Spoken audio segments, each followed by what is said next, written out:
Do you know what kind of treatment you would receive if you walked into an American bank with your hands in your pockets? On this day, Homer was going to the bank to withdraw money. Suddenly, he noticed a sign at the door. The clever Homer hid the Tonghulu in his pocket. Then he pushed the door and walked in. Everyone thought that Homer had a weapon hidden in his pocket. They were so scared that they lay on the ground. Just then, the police stunned Homer with an electric shock in an instant. After that, Homer was taken to the court. The judge sentenced Homer to 100 hours of community service. When Homer heard this, he said that he would rather go to jail. He could do anything except community service. But the judge directly had Homer dragged away. Homer and the others came to the worksite. Sheriff Wiggum was in charge of monitoring them. As soon as they got off the car, Wiggum took a fancy to Homer's lunch. Homer could only reluctantly share the lunch that Marge had prepared for him with Wiggum. Then the sheriff began to assign the work. Some people were arranged to pick up stones, and some people were arranged to punish the homeless people. But Homer just needed to have a meal with Wiggum. After the meal, the two lay on the bench and chatted. They talked from their daily outfits to their respective jobs. An hour later, they even told each other the size of their underwear. After the labor ended, Wiggum stopped Homer. He wanted to invite Homer to go drinking together. The next day, Wiggum took Homer to his favorite store for breakfast. Wiggum said that there was no need to worry about food safety here, because all the chefs here had a criminal record. They didn't dare to deceive the police. After the breakfast ended, Homer only then noticed that he was about to be late for work.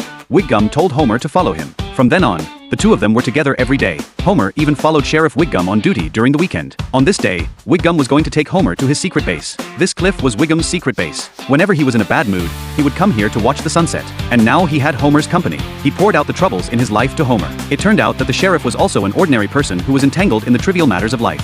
Suddenly, the radio in the car rang. Then the two of them came to the scene. The robbers had already been subdued. Suddenly, the robber held Homer hostage with a gun. Wiggum rushed up to grab the pistol, but unfortunately, he was hit by a mobile phone. Then Wiggum was taken to the hospital. The doctor said that Sheriff Wiggum might never wake up again. After that, Homer had been guarding by Wiggum's side. He would tell Wiggum the latest stories every day. 2 weeks later, Wiggum finally woke up. Homer said that he hadn't seen his family for a long time, and he wanted to go home and take a look first. 2 days later, Homer was watching TV at home when two policemen came to him. They wanted Homer to find Wiggum, who had been missing for 2 days. At this time, Wiggum was lying alone on the edge of the cliff. Homer appeared in front of him with fried chicken. They just sat down and were about to eat the fried chicken, when suddenly a counterfeiting gang caught the attention of the two of them. They were going to send this batch of counterfeit brand name goods to the shopping mall for sale. Sheriff Wiggum was going to take out a gun to warn them, but what he took was a chicken leg. The gangsters were going to drag the two of them away and secretly kill them. In the trunk, the two of them discussed how to escape.